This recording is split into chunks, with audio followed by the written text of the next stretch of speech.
Hello students, I welcome all of you on my YouTube channel Education Highway. I am Satyaprakash Shukla going to teach you a new poem named The Laburnum Top composed by Ted Hughes. This poem is related to 11th class UP board and CBSE board both. Now we should read this poem. The Laburnum Top composed by Ted Hughes. Ted Hughes was a famous translator. He was born on 17th August 1930. He wrote children's book. He died on 28th October 1998. In this poem, the poet describes how a little bird awakens the quiet and sleepy laburnum tree top into thrilling experience. If we talk about the relationship between the laburnum tree and the goldfinch bird, the tree is yellow, silent, and death-like, and is made alive by the bird and her young ones. The yellow bird has her shelter on the tree where she feeds her young ones, and after some time she fly in the sky. The tree becomes silent and death-like again. Let us read the poem's line. The laburnum top is silent. The laburnum top is silent, quite still. The poet says here, the tree laburnum is silent, quite, completely silent. In the afternoon, yellow September sunlight. Time is saying here, the time is given here. In the September month, afternoon, in the sunlight, laburnum tree was completely silent. What happened? A few leaves allowing all its seeds fallen. The poet says here, the leaves of the tree becomes in yellow color, and the all seeds, all fruits of the tree have been fallen on earth.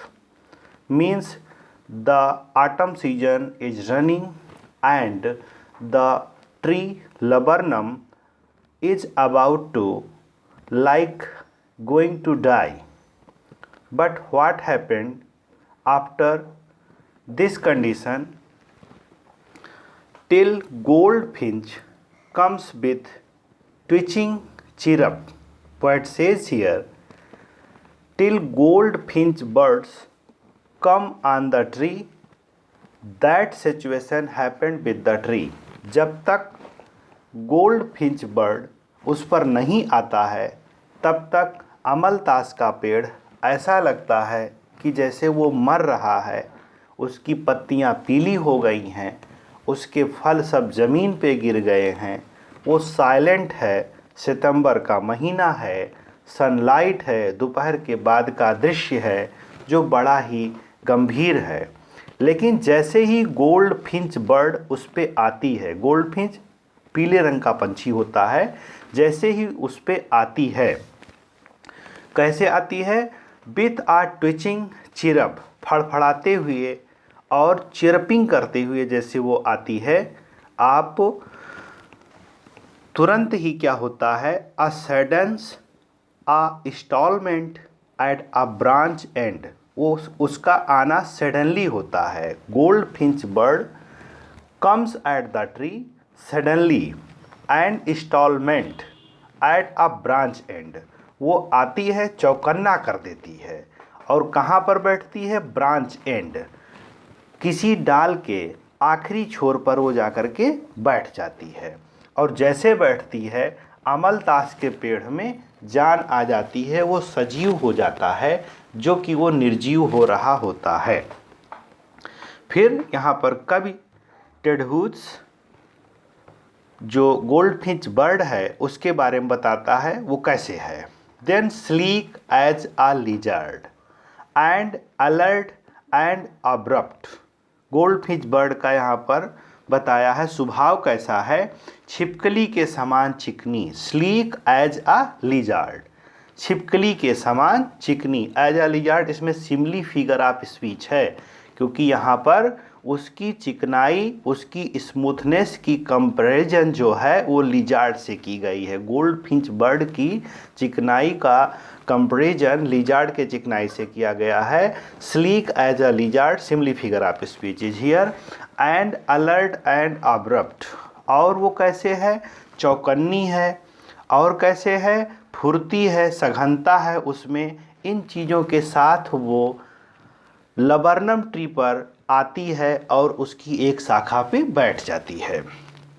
फिर देखते हैं, she enters the thickness and a start up, वो उसमें आती है चहचहाहट भरते हुए, स्वर का कंपन करते हुए, और स्टार्टअप कर देती है, गाना शुरू कर देती है, रहना शुरू कर देती है, घूमना शुरू कर देती है।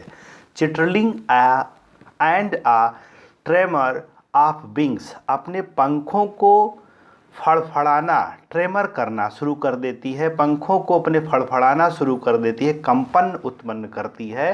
गोल्ड फिंच बर्ड जब लबरनम ट्री पर आती है जो कि डेड हो रहा होता है, पर उसके आने से बहुत सा परिवर्तन हो जाता है।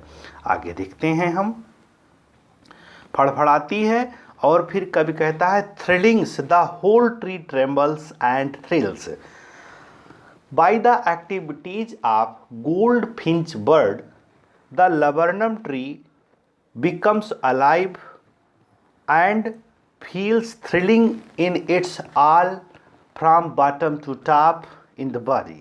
laburnum tree रोमांच फील करता है, वो जीवित हो जाता है, उसमें जान आ जाती है गोल्ड फिंच बर्ड के आ जाने से।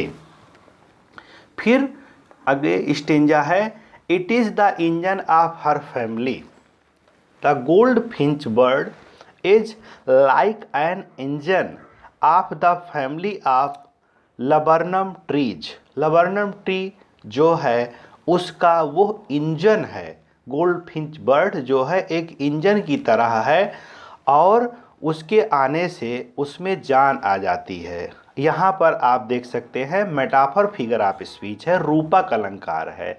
It is the engine of her family, it जो है वो गोल्ड फिंच बर्ड के लिए शब्द आया है और उसकी कंपैरिजन जो है इंजन से की गई है, तुलना की गई है, पर कंपैरिजन वर्ड यहाँ पर नहीं आया है, इसलिए मेटाफर फिगर ऑफ स्पीच है। It is the engine of her family, she stokes it full then flirts, वो उसको चालू कर देती है और फिर फड़फड़ाती है, फ्लर्ट्स करती है, flirts means फड़फड़ाना।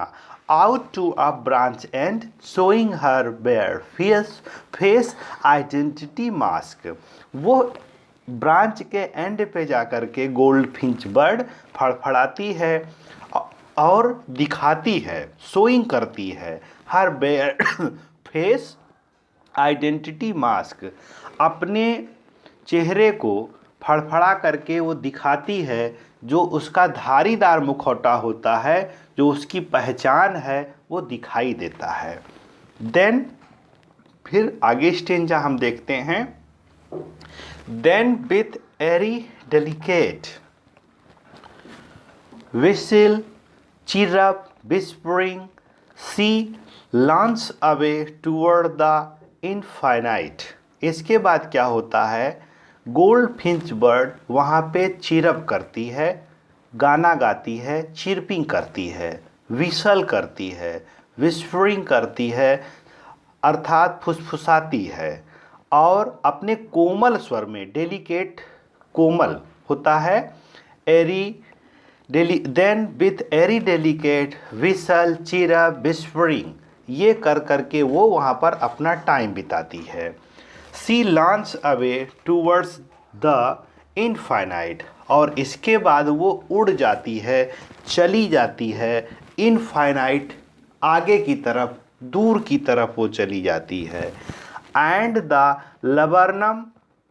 laburnum tree subsides to empty, उसके चले जाने पर लबरनम ट्री जो है वो सबसाइड हो जाता है, शांत हो जाता है, इम्पटी हो जाता है।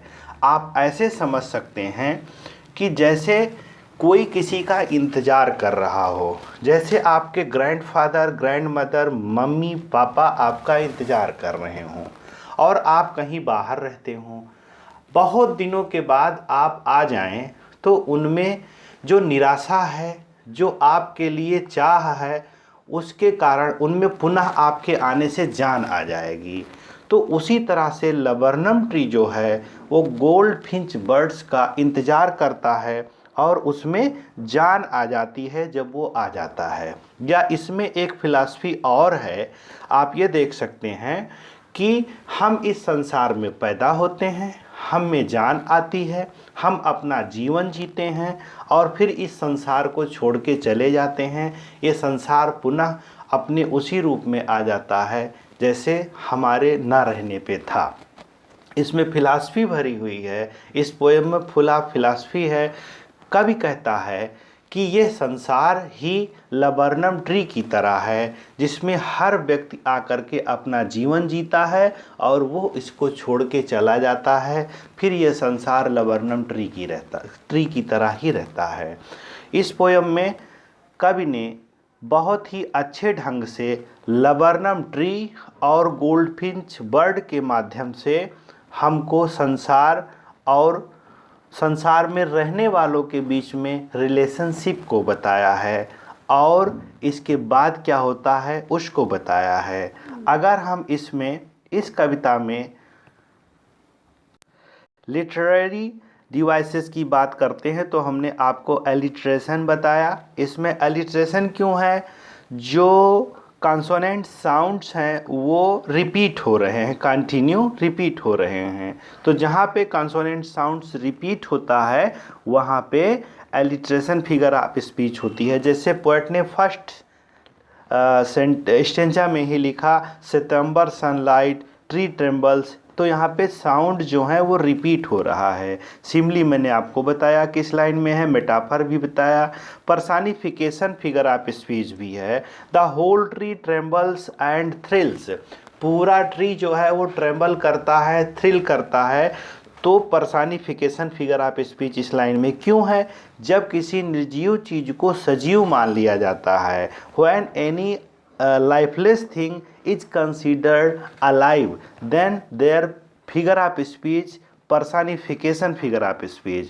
थैंक्स स्टूडेंट, आप इसको पढ़ें, 2-3 बार पढ़ें अच्छे से और अपने क्वेरीज को कमेंट बॉक्स में लिखना ना भूलें ताकि मैं आपको अच्छी से अच्छी सेवा दे सकूं और आपके बहुत अच्छे मार्क्स आपके एग्ज़ाम में आए। Thank you very much.